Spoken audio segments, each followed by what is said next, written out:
ठीक है, राम राम भैया। मैं यू खड़ो अपने देख लो, मैं अभी जिंदा हूँ और मेरी गैस जो यू हेरो है यू बहुत बढ़िया हेरो। आज मेरी लिख लिए रेली अखबार मेरे को, मैं भैया जिंदा हूँ और यू तारीख है, आज लिख लिया तारीख है, सब याद रखिए। आज मेरी लिख लिए रेली मरने की।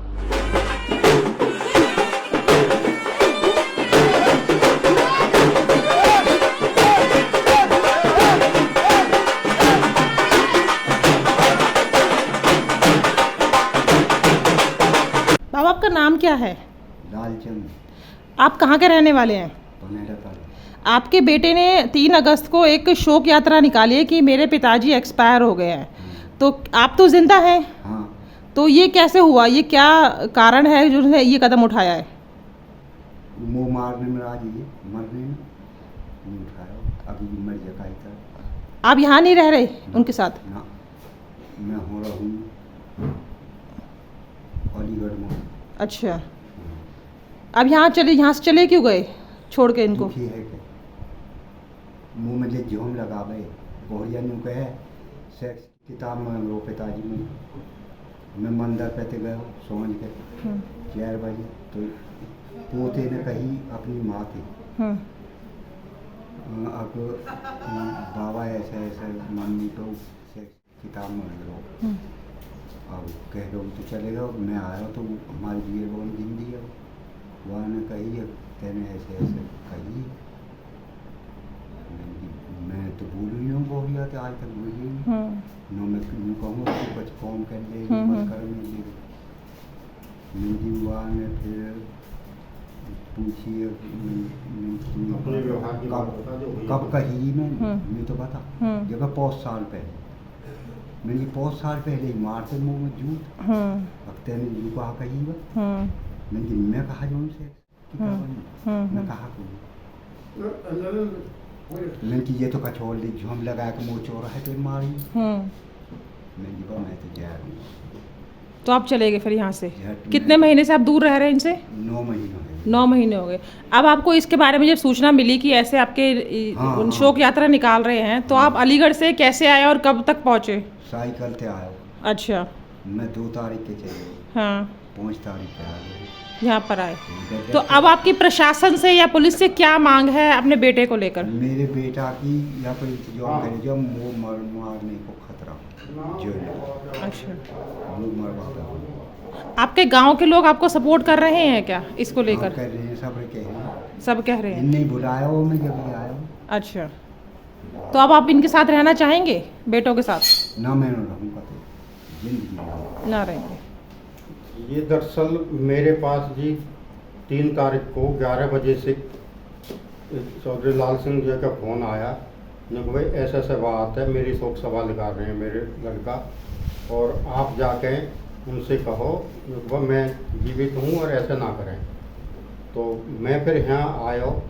उससे पहले ये गांव में निकल चुके थे फेरी लगाने के लिए, और मैं इनके घर के पास कोने पर जहाँ मोड़ है वहीं खड़ा था। वहाँ और भी कम से कम 50 आदमी और भी थे, जनानी भी थी। तो हम इतने वहाँ खड़े बात ही कर रहे थे, चर्चा। तभी ये अपना वो गाड़ी इनकी वो सपेरे भी कचते ढोल वाले भी थे, बच इनके साथ साधु महात्मा भी हुए थे 5 जने। तो वो सब आए और मैंने फिर वहाँ चौराहे पे ही इनको जब ये पहुँचे तो मैंने इनको वहाँ रोकी उनकी गाड़ी, और इनसे ये कही कि भाई तुम इस तरह का कृत्य जो आज तक भी कभी हमारे हिंदू समाज में सनातन धर्म में अभी कभी भी ऐसा किसी ने भी, चलो मतभेद होंगे बाप बेटा के 100 तरह के हो जाते, परिवार है कोई बड़ी बात नहीं है, बाकी इस तरह की घटना तो कभी भी हमने तो अपने जीवन में ना कभी देखी ना सुनी, और मैं तो इसे बहुत ही घटिया काम मानता हूँ। दूसरी एक और बात, जब ये वहाँ से हमने जब इनसे कही, इनके संग दयालपुर का हुड्डा भी था महाराज, उससे भी मैंने बात करवाई, तो उनने भी फिर स्पीकर ऑन करके गांव के सब लोगों के सामने वो बात अपनी इनसे लालचंद से करी, और गांव में सब ये हैगो। उससे पहले मुझे नहीं पता था कि वो व्हाट्सएप पे भी इनने अपना कोई वीडियो डाल रखा था, मैंने वो तब तक देखा नहीं था, तो मैं व्हाट्सएप वगैरह थोड़ा सा बस ऐसा ही देखता हूँ, कम ही देखूँ। तो उसके बाद फिर हम उनके घर भी गए, सब कोई 100-125 आदमी इकट्ठे बैठे। वहाँ भी उनसे फिर हमने अब जाके कही तो वो सारे आरोप इनके अपने पिताजी के ऊपर ही उल्टे लगाने लगे। तो फिर वहाँ में यही निर्णय हुआ कि बाप तू एक तरफा कह रहा है, जब तक तुम्हारे पिताजी हम हैं तो एक बार ला के वो भी अपनी कोई बात कहें कि कोई भी बड़ा बूढ़ो अपने घर से तभी जाएगा। कोई नहीं चाहता कि भाई मैं अपने परिवार, बालक बच्चे, पोते पोती जो भी हैं सब अपने परिवार के साथ रहना चाहते हैं। और अगर कहीं घर से वो 8-9 महीना से अगर बाहर हैं तो कोई ना कोई बात होगी उनकी, वो ही बताएंगे। बाकी अगर अब भी आज भी मेरे पास कोई फ़ोन आया था इनका लगभग 9-1 बजे के लगभग, तो उसमें भी फिर मैंने ये बोले कि मैं 2-3 घंटा में पहुंच रहा हूँ जी गांव में। मैंने कि आ जाओ जी आप। मैं ये बोले कहीं जाना नहीं है। मैंने कि मैं गांव में मिलूँगा, आप आ जाओ। तो अब आए, हमने इनसे बात करी, हमने ये कह दी कि गांव में ये तो दरअसल बहुत गलत घटना घटी है ये, और हम इसके बिल्कुल खिलाफ हैं। बाकी निर्णय आप लोगे भाई, आपके परिवार की बात है। आप कार्रवाई, कानूनी कार्रवाई करने चाहते हो तो आप उस पर कोई करोगे। कोई पंचायत की कोई बात है गांव की तो आप निर्णय लोगे उसमें। गांव आपके साथ है बिल्कुल, और जितना आप दुख है उतना ही दुख गांव में भी है इस चीज़ का। तो शाम को क्या इसको लेकर कोई पंचायत का आयोजन किया जा रहा है? शाम को 4 बजे की आज पंचायत का आयोजन होना है जी शिव मंदिर पे। उसमें जो भी बस्ती जो निर्णय लेगी सब उसका बता दिया जाएगा। आप इनका पूरा सहयोग करके इंसाफ दिलाने की कोशिश करेंगे? मैं तो दरअसल जब से मुझे पता चली है कि इस तरह की कोई घटना घटी है जी जी जी, तो मैं तो तभी से ही इसमें पूरा भागदौड़ कार्रवाई कर रहा हूँ, और बिल्कुल इनके साथ हैं हम। कहीं भी कोई किसी तरह की वो नहीं है कैसी बात।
और सभी जितने भी धार्मिक स्थल हैं, क्योंकि वो धार्मिक प्रवृत्ति के हैं, तो धार्मिक स्थलों पर ढूंढा। क्योंकि मैं संत सुरक्षा मिशन का राष्ट्रीय अध्यक्ष हूँ, तो मोस्ट ऑफ नेटवर्क है मेरा पूरे भारत में।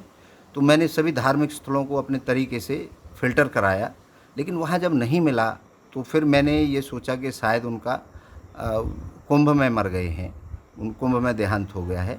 तो ऐसा बताते हैं सनातन धर्म में कि जब तक आप श्राद्ध नहीं करोगे, जब तक आप श्रद्धांजलि नहीं दोगे, और समाज से भी मुझे टॉर्चर होने लगा कि कहाँ है, ढूंढ क्यों नहीं रहे, रिश्तेदार प्रेशर बनाने लगे, और मेरे को मतलब जीना, रास्ता निकलना दूभर हो गया। मैं जहाँ जाता था वहाँ मेरे से एक ही क्वेश्चन, अरे कहाँ चला गया, भगा दिया, क्या कर दिया, मरवा दिया, मार दिया, तूने मार दिया। क्योंकि मेरे पिताजी के थोड़ा दिमाग में कमी है पहले से ही। वो 4 बार पहले भी घर छोड़ के जा चुके हैं, और मैं 4 बार उनको लाया जगह जगह से। कभी 1 साल में आते, कभी 6 महीने में आते। तो जब वहाँ उस दिन से स्विच ऑफ हुआ है तो मेरे को एक डाउट था कि वो शायद कुंभ में उनके साथ कोई दुर्घटना घट गई है। क्योंकि वहाँ पता तो था नहीं, लिस्ट भी मैंने चेक करी, लिस्ट में तो नाम नहीं था, लेकिन मेरा अंदाज़ा ये था कि कहीं इधर उधर उसमें हो गए हों। तो इतना वेट करने के बाद फिर मैंने डिसीज़न लिया। समाज का जो जवाब देते देते मैं थक गया, जहाँ निकलूँ वहाँ सिर्फ पिताजी के बारे में पूछें, रिश्तेदार प्रेशर बनाएं। तो मैंने कहा जी मैं श्रद्धांजलि कर देता हूँ, क्योंकि मैं डिक्लेयर कर रहा हूँ कि उनकी मृत्यु हो गई। अब किसी को अगर उनको पता होगा वो जिंदे होंगे तो इस खबर को लेके वो आ जाएंगे, और अगर वो मर गए तो उनकी श्रद्धांजलि, उनकी आत्मा को शांति मिल जाएगी। हमने 50 से ज़्यादा पोस्टर इसलिए गांव-गांवों में लगवाए, उधर चंदावली से लेके और ऐसे पूरे इलाके में हमने पोस्टर केवल इसलिए लगवाए क्योंकि आज तक किसी ने श्रद्धांजलि इस तरीके से नहीं दी। वो हमारा मकसद यही था कि क्योंकि हमारे कुछ रिश्तेदार हैं जो षड्यंत्र मेरे जीवन में रचते रहे हैं, तो मुझे कहीं वहाँ शक था, क्योंकि मेरे पिताजी के पास ज़मीन तो उन्होंने मेरे नाम कर दी, लेकिन उनके पास कुछ कैश है। कितना कैश था? लगभग 1 करोड़ रुपया उनके पास है। तो मुझे ये डाउट है कि उस 1 करोड़ के चक्कर में ये लोग कहीं उनको मार दें, किडनैप कर दें। तो मुझे ये डाउट भी था कि मैंने कहा किडनैपर ये लोग हो सकते हैं, हमारे रिश्तेदार हैं, तो ये कर सकते हैं उनके साथ, क्योंकि कई बार उनके साथ ऐसी हरकत हुई है, उनको कई बार मैं उनके यहाँ से भी लाया हूँ। तो मुझे ये शक हुआ, तो मैंने कहा वो डिस्क्लोज़ हो जाएंगे वो लोग।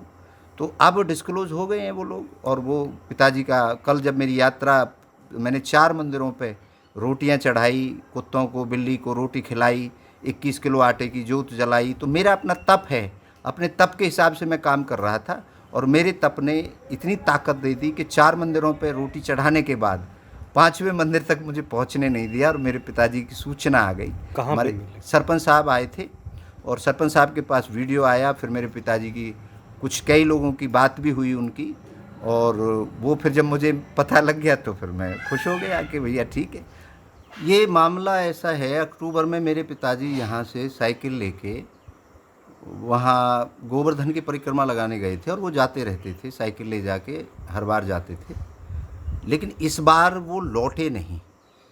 और जब कुंभ में भगदड़ मची, उस शाम को मेरी बात हुई थी पिताजी से, भगदड़ से पहले दिन, और जब भगदड़ हो गई उसके अगले दिन मैंने फ़ोन लगाया उस खबर को देख के, कहीं वो कुंभ में उस समय थे, उनसे मेरी बात हुई थी, मैं कुंभ में हूँ।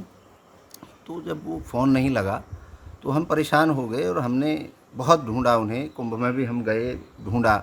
उससे बीच में हमारी बातें होती रही, तो वो 1 महीने के बाद बता रहे थे हम अयोध्या में हैं। उसके बाद बात हुई कि हम बनारस में हैं, कुछ हमारे साथ कुछ और साधु महात्मा हैं, उनके साथ में हूँ मैं। कि पिताजी से जाके बात करिए। मैं अगर हड़प रहा हूँ, तो मैं अगर वो मुझे अपनी औलाद समझते हैं तो मेरा तो अधिकार है, लेकिन वो लोग जिनके पास, जिन्होंने इनको 10 महीने से छुपा रखा है, उनका क्या अधिकार है? भाई मैं मान लो हड़प भी रहा हूँ उनसे पैसा, मैंने तो ज़मीन भी ले ली उनकी, भाई उन्हीं की तो है ये ज़मीन जहाँ मैं बैठा हूँ, उन्हीं की ज़मीन में तो आश्रम है। एक बाप का अधिकार, जो उत्तराधिकारी होता है, वो बेटा होता है, ना कि कोई और किडनैपर। तो किडनैपर इस चक्कर में है, मैंने बताया ना, ब्रेन वॉश कर दिया गया है उनका, और वो कुछ भी बात कर सकते हैं। इसीलिए मैंने, अभी कुछ लोग मेरे पास आए थे, उन्होंने मेरे से पूछा था जी ऐसे ऐसे आपके पिताजी को हम ले आए हैं। मैंने कहा मैं ऐसे नहीं लूँगा, या तो पुलिस के थ्रू लूँगा या समाज के थ्रू लूँगा। तो वो मेरे निर्देश अनुसार ही वो पंचायत कर रहे हैं, क्योंकि कल को वो लोग उल्टा मेरे को फंसा देंगे, क्योंकि मुझे फंसाने का षड्यंत्र था इन लोगों का, पूरा प्लान है, पूरी गैंग है, और मैं इनको जेल भिजवा के रहूँगा, इन किडनैपरों को जिन्होंने हमारे घर का नाश किया है। ये कौन है किडनैपर? ये हमारे रिश्तेदार, हमारे अपने परिवार के लोग शामिल हैं इसमें, कोई बाहर का नहीं है, कोई पाकिस्तान से या नेपाल से नहीं आ रहा है किडनैपर। ये हमारे ही अपने लोग हैं, रिश्तेदार, हमारे अपने रिलेटिव हैं, हमारे परिवार के लोग हैं। इनको डिस्क्लोज़ करना चाहता हूँ मैं, और इन पे कानूनी कार्रवाई करवा के इनको जेल भेजना चाहता हूँ।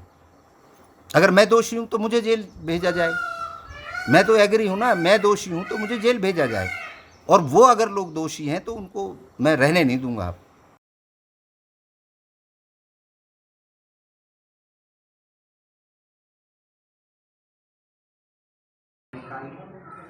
भैया तू भी आज कहीं गया दिन तो गया कि मेरे लेके थे तो भैया सूखे से गया के कर कौन मन का जी वहाँ ने कही अपनी माते वहाँ ने मम्मी कहते टैक्स की किताब वन कही कहीं यूँ कहे मोखी में बता बगैर कुत्ता नाचे तुम काटे वो तू ही तो चला गया कौन बात तो तू ही तो है मोहन तो तू ही तो बीमार ये बोल रहे घर में, तू ही तो वो जीव में धिक्का कर रहे तो मेरे जब पूछे यहाँ वो सारे यहाँ से यहाँ से तू ही तो कर रहे हो वो